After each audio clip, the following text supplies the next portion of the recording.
Bienvenue, mesdames et messieurs, dans Politicia, votre rendez-vous politique. Ils sont deux universitaires, Bénédicte Savoie et Felwine Sarr. Ils viennent de remettre au président français Emmanuel Macron un rapport dans lequel ils préconisent la restitution aux pays africains des trésors emportés, pillés pendant la colonisation. Un rapport loin de faire l'unanimité et qui nous plonge à nouveau au cœur du débat sensible sur la restitution du patrimoine culturel africain. Alors, la France doit-elle restituer à ses anciennes colonies les objets d'art volés, emportés pendant la colonisation? J'ai, pour en parler, trois invités. Avec moi, Jean-Claude Félix Chikaya. Vous êtes sociologue, géopolitologue. Vous êtes par ailleurs chercheur à l'Institut Prospective et Sécurité en Europe, IPSE.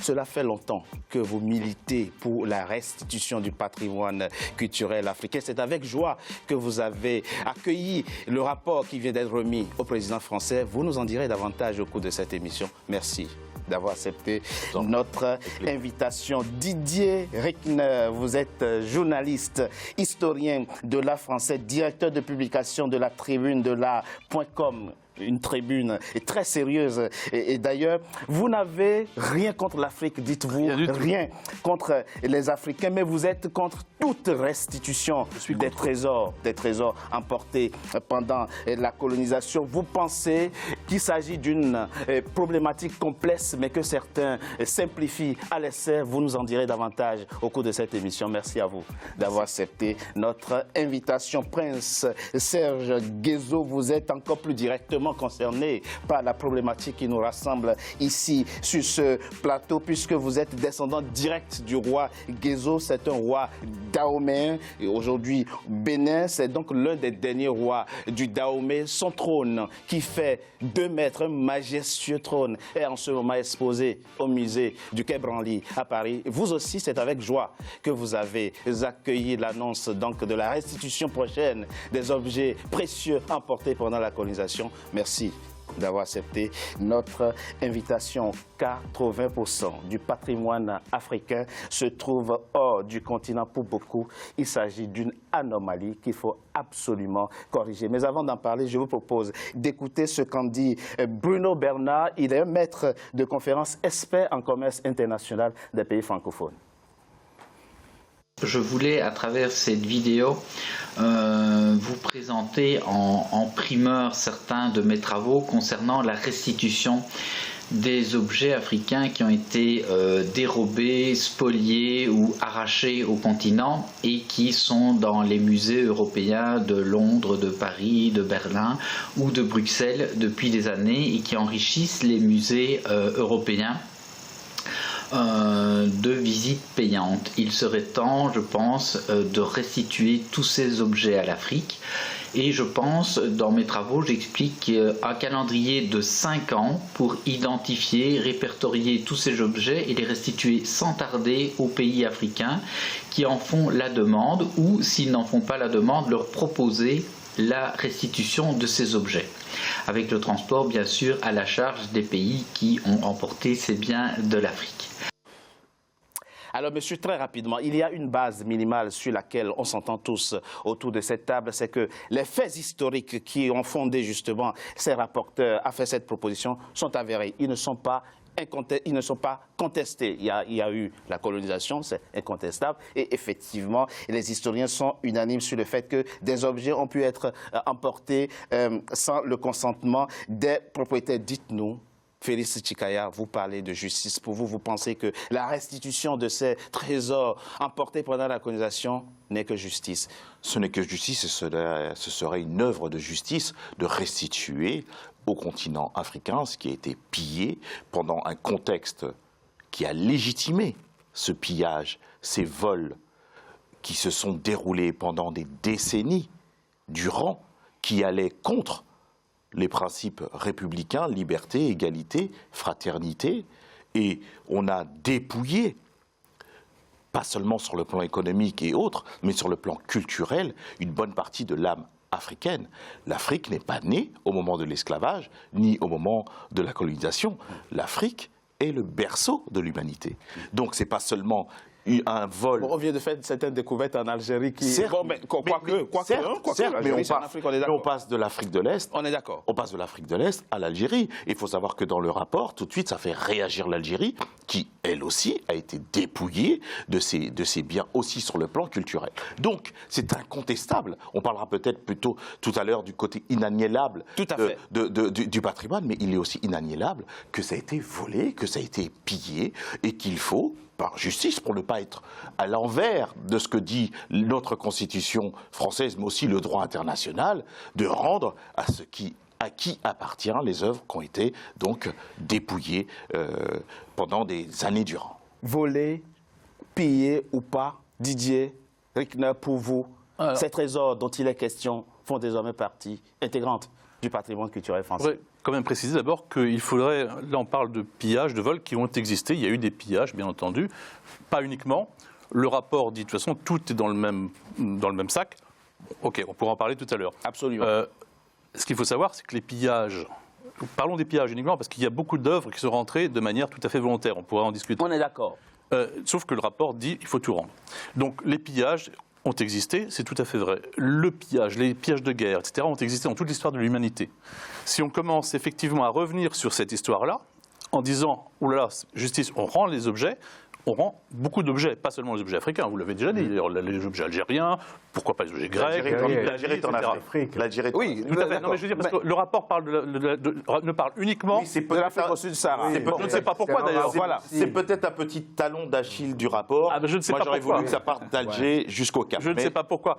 Je ne sais pas pourquoi, mais dans ce cas-là, si on prend l'Algérie, on prend aussi les autres pays européens qui ont été pillés. La France a perdu des œuvres d'art également, on pourra en parler. Voilà, donc est-ce qu'on revient sur l'histoire ou est-ce qu'on considère que légalement, parce qu'on peut aussi parler de légalité, je crois que vous le souhaitiez, légalement, les objets sont légalement en France. On peut parler de morale et de justice. Justement, vous faites bien, M.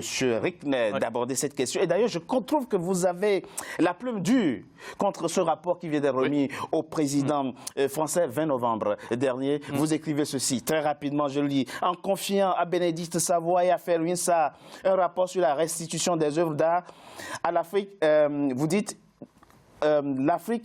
Thème très connoté d'ailleurs, vous dites thème très connoté puisqu'il présuppose que les œuvres sont illégalement. Restitution est un thème restitution, thème très connoté, vous dites, puisqu'il présuppose que ces œuvres sont illégalement conservées en France. Le président de la République prenait, à notre sens, un véritable risque pour les musées. C'est vrai. Un véritable risque pour les musées, dites-vous, car si un rapport a vocation à éclairer une réflexion, on peut craindre que la teneur de celui-ci ne mette la France dans une position intenable. Et plus loin, vous vous attaquez au rapporteur dont Felwine Sarr et vous dites ceci. Quant à Felwine Sarr, proche des indigènes de la République et fervent défenseur de Tariq Ramadan, il ne fallait évidemment rien attendre d'autre de lui qu'une proposition de restitution massive. Vous soulevez 3 points. La légalité de la détention de ces objets par la France, dites-vous, et vous vous attaquez et vous dites que la restitution mettrait la France dans une position non soutenable. Et puis après, vous attaquez à Felwine Sarr. Commençons très rapidement par le 3e point. Pourquoi assiégez-vous Felwine Sarr à ses affects alors qu'il a la double légitimité et le double mérite d'avoir été choisi par le président de la République et d'avoir basé ses travaux sur une historiographie incontestable? Ça n'est pas Felwine Sarr que j'attaque ici. Il a le droit d'être proche des indigènes de la République. C'est le président de la République que j'attaque, qui a donné ce rapport.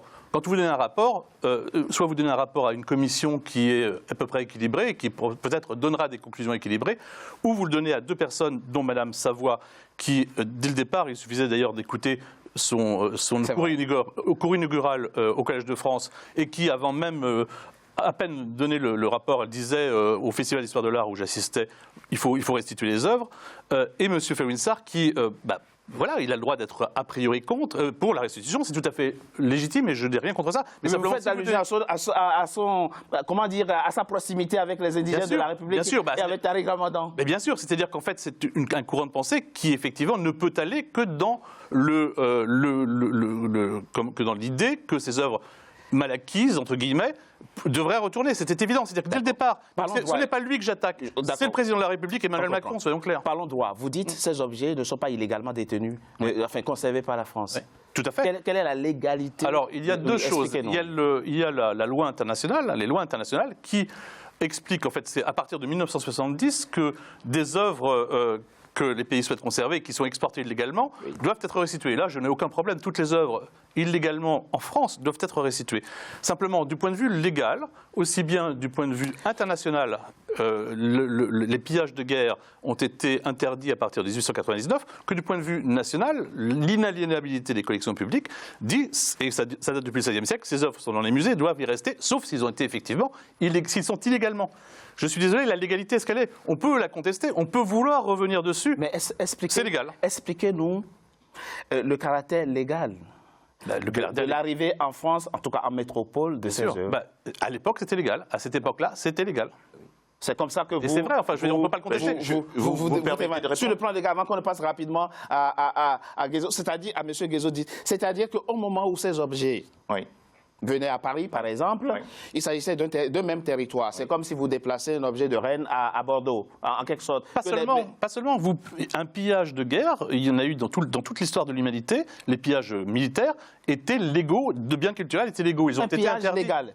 Et oui, c'était illégaux. On n'y peut rien. On ne peut pas refaire l'histoire à l'aune d'aujourd'hui. Non, excusez-moi. On peut refaire l'histoire, notamment sur le plan du droit, notamment sur la colonisation.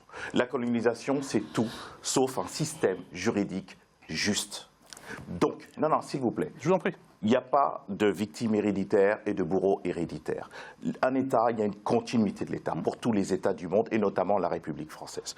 La colonisation est en dehors, tous les présidents qui ont suivi la colonisation l'ont dit, et en dehors des clous, des règles du droit international et du droit français. D'accord? Donc, à partir de ce moment-là, sur le plan du droit, on peut revenir sur ce que vous croyez légal et légitime, alors que la colonisation, sur le plan du droit, est illégitime et n'est pas en phase avec le droit. Donc vous ne pouvez pas reprendre les lois de la colonisation, sinon, monsieur, laissez-moi terminer. Sinon, on va reprendre le code de l'indigenat, sinon, on va reprendre le travail forcé qui a été aboli en 1947. Qu'est-ce qu'on fait? Alors, parce qu'avant 1947, c'était légal. C'était légal. Donc, ce qui a été tiré pendant 1947, je vous rappelle, il y a eu plusieurs morts. Donc je ne suis pas là pour revenir sur l'histoire, pour seulement revenir sur l'histoire, mais l'histoire est là pour comprendre un petit peu mieux le débat d'aujourd'hui. Parce que ça a bien été dans ce contexte-là, sur le plan, on légalisait ce type de vol et de pillage. Donc cette légitimité, c'est insupportable sur le plan du droit. Pas seulement sur le plan de notre échange, mais sur le plan du droit français, sur le plan du droit européen. Juste une chose, sur le plan du droit international, votre argument ne peut pas tenir. Juste une chose, vous ne vous ferez pas défendre ici la colonisation, je ne suis pas là pour dire la colonisation. Je vous ai lu, je vous ai beaucoup lu. Monsieur, ce n'est pas le procès. Vous n'avez pas. Très bien, je vous remercie. Je vous parle du contexte. Je ne vois pas pourquoi vous seriez pour la colonisation et moi contre. La colonisation n'a pas de couleur, n'a pas l'âge de personne. Elle a eu lieu.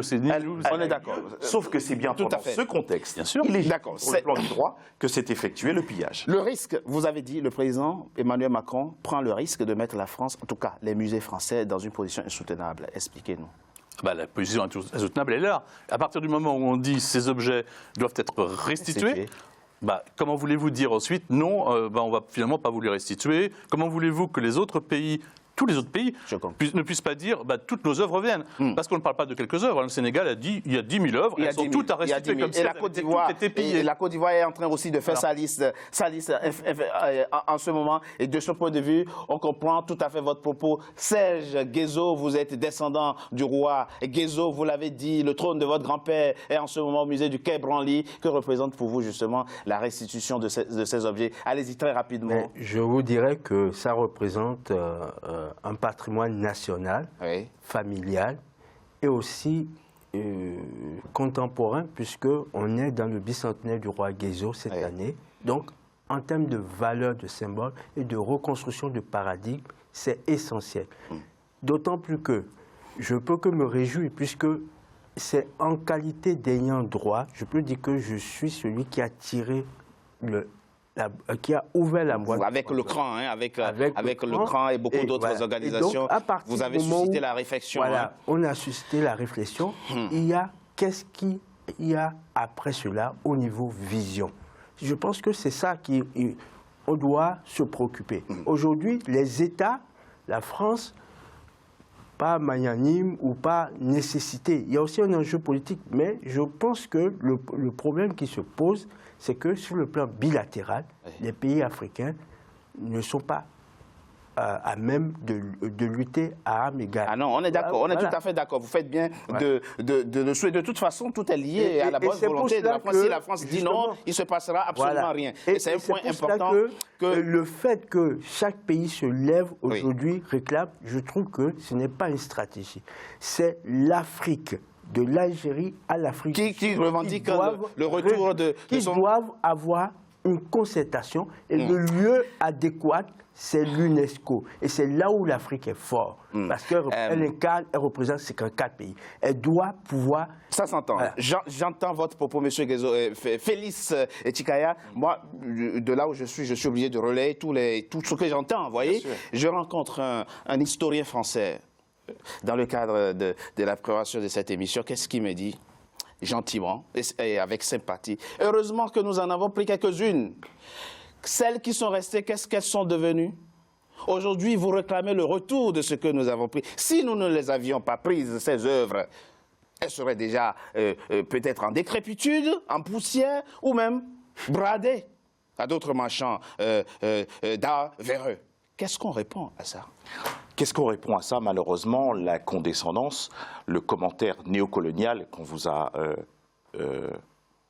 offert, où malheureusement il y a une offense, je pense, qui est faite dans le doute capacitaire qu'on peut parfois conférer à l'Afrique ou ceux qui sont d'origine africaine, de la diaspora ou ceux qui sont noirs.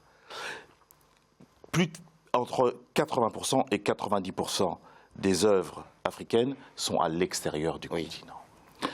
L'Europe en a tellement pris, notamment la France, qu'elle ne peut en mettre en exposition que 3,5%, voire 4%. Oui. Tout étant souterrain et bien gardé. Oui. Et bien gardé. Et bien gardé. Oui, bien gardé. Alors, il y a le doute capacitaire, je vais caricaturer un peu. C'est comme si un voleur de voiture, de votre voiture, de ma voiture, de notre voiture, messieurs, disait, je veux bien vous rendre votre voiture, ou même les ancêtres du voleur, mais avez-vous un parking souterrain qui est à même, on abordera la question. On abordera la question. Qui est à même la question des infrastructures muséales, justement, pour les accueillir. Mais c'est sans aller sur le débat de tout à l'heure, c'est du même acabit, c'est de la même teneur. Et c'est pour cela, tout à l'heure, monsieur, moi je ne connais pas monsieur Félix Soar. Je ne suis pas proche. Mais vous n'avez pas répondu. Je ne suis pas proche des indigènes de la République, mais le rapport est ambitieux, il est implacable. Il est implacable. Il dit bien. On peut en discuter. Il dit bien ce qu'il doit dire. Il n'a pas de couleur. C'est des faits, noir sur blanc. Alors, mais au-delà. Mais nous pourrions en parler des faits. Parce non, que monsieur Rickner, au-delà de juste une chose. Au-delà de. Excusez-moi, si vous voulez, enlevons le mot. Parlons de faits. Parlons de faits. Permettez-moi juste 2 secondes. Enlevons le mot France, enlevons le mot Afrique. Regardons les faits. Oui. On en viendra au même. Monsieur Rickner, Je veux bien parler de faits. Très rapidement. Oui. Petit-fils du roi. Il a pu, lui, contempler le trône de son grand-père parce qu'il a eu les moyens de venir après. Il a des frères, des sœurs, des cousins qui jamais n'auront l'occasion. C'est un autre sujet. J'aurais voulu. Non, c'est pas un autre sujet. Non, parce que vous dire. C'est un sujet de quelles sont les solutions. Quelles sont les solutions? On verra. Il y a d'autres solutions. Le fait, dire qu'on est contre les restitutions ne veut pas dire qu'on est contre le fait que les œuvres soient largement prêtées, qu'il y ait des expositions très larges. J'allais me prêter ce qui est à moi. Mais non, mais vous considérez que c'est à vous, sauf qu'actuellement c'est au musée français. Oui, je suis désolé, effectivement, c'est pas à vous. Ou alors c'est à vous ou au pays d'ailleurs. Je ne sais pas si c'est à vous ou au pays, puisque vous dites que c'est à vous. Non, Kadi Vossaï se sent partie prenante de l'affaire du pays. C'est d'abord. Et vous le considérez, vous avez le droit. D'abord, d'accord, le Bénin est assis sur des entités qu'on appelle les royaumes. Et l'héritage colonial est la République. La concorde nationale du Bénin est assise sur les royaumes qui existent. Donc, c'est d'abord aux descendants, aux dynasties des rois du Bénin. Lorsque je dis le Bénin, ce n'est pas que le royaume d'Abomey, c'est l'ensemble du Bénin. Et c'est propre à tous les pays. Les autres pays. Alors, ce qu'il faut nous expliquer, Monsieur Rickner, c'est votre difficulté à accepter qu'à un moment donné, au fond, comment explique-t-on aux Français qui ont une idée assez positive de leur pays, et la France dans sa grandeur, qui est toujours du côté des opprimés, qu'elle refuse de restituer à des peuples ce qui, naturellement, leur appartient et qui leur a été pris indûment. Alors, le débat est quand même très biaisé, parce que vous partez du principe, mais vous avez le droit, c'est la démocratie, on discute, Oui. que ces œuvres appartiennent donc et qu'elles ne nous appartiennent pas. D'accord. On parlait, mais j'aurais bien aimé revenir quand même sur la question de la conservation. D'abord, il n'y a pas que moi qui dis que certains pays africains, que je ne suis pas allé dans l'Afrique, hein, donc c'est pas moi, c'est pas Marie-Cécile Zinsou qui, il y a 2 ans, en 2016, disait, elle a acheté un trône d'un des rois du Bénin, et elle dit, ah ben non, on ne va pas le faire conserver dans des musées du Bénin, parce qu'ils ne peuvent pas les conserver, ils vont être détruits s'ils y sont. Et le fait de dire qu'il y a une partie de l'Africain, une grande partie de l'Africain qui a été détruite, ce n'est pas condescendant ou colonialiste, comme vous le dites. Simplement, c'était des... Non, attendez, mais laissez-moi parler. Allez-y. C'était simplement des objets qui n'étaient pas faits pour durer. La plupart, en bois, n'étaient pas faits pour être conservés. Je ne dis pas tous les objets, je dis la plupart des objets. C'est pas vrai pour les bronzes du Bénin, c'est-à-dire en fait du Nigeria. Ils n'étaient pas faits pour être conservés. Donc, qu'est-ce qui se passe? La plupart des objets qui sont dans les musées actuellement sont des objets du 19e ou du 20e siècle, souvent très récents. Pourquoi? Parce qu'ils ont été emportés d'une manière ou d'une autre, parfois pillés, parfois non, par les colonisateurs qui étaient effectivement à cette époque-là ici. Certains ont été laissés d'ailleurs dans des musées, comme au Sénégal, le musée de l'IFAN a des objets de tous les pays africains. Est-ce qu'il va être obligé de les rendre? Je ne sais pas. Et donc ces objets, ils ont été conservés parce qu'ils ont été emportés. Oui. Donc je pense que le fait que ça ne soit pas conservé, c'est pas de dire que vous avez... Non, simplement, c'était pas des objets d'art conçus comme on les conçoit aujourd'hui en France. Je propose qu'on marque une courte pause. On se retrouve dans quelques instants pour la suite de notre émission.